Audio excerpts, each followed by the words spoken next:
Depuis de nombreuses générations, la famille Dallaire est profondément enracinée dans l'agriculture, se consacrant à l'élevage du bétail ainsi qu'à la culture de fruits et de légumes. Un agriculteur responsable comprend les interactions au sein des écosystèmes, connaît les besoins de ses animaux et mesure l'importance d'une communauté forte.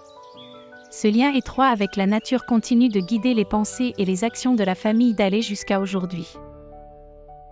Nous devons aussi redonner quelque chose, enseignait très tôt Johanne Dallaire à ses enfants. Car un environnement intact constitue la base d'un succès durable et peut transformer des partenaires commerciaux en amis.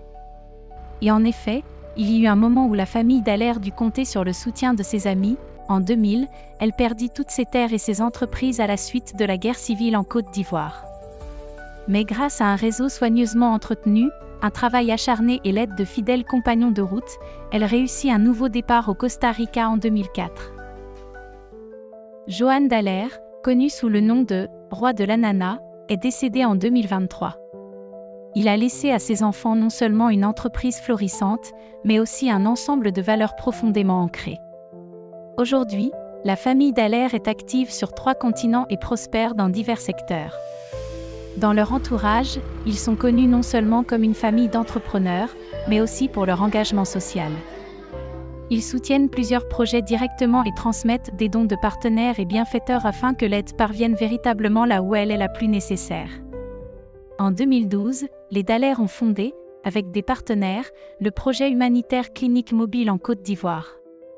Une fois par mois, une clinique mobile se rend dans des villages reculés pour y effectuer gratuitement des échographies pour jusqu'à 100 femmes enceintes, souvent le seul suivi médical de toute leur grossesse. Le projet d'école de village à Denisco, lancé en collaboration avec le Rotary Club, bénéficie également de leur soutien depuis plus de 3 décennies, qu'il s'agisse de livres scolaires, de travaux d'entretien ou de nourriture. Aujourd'hui, environ 100 enfants y reçoivent une éducation de base solide, un fondement important pour une vie meilleure.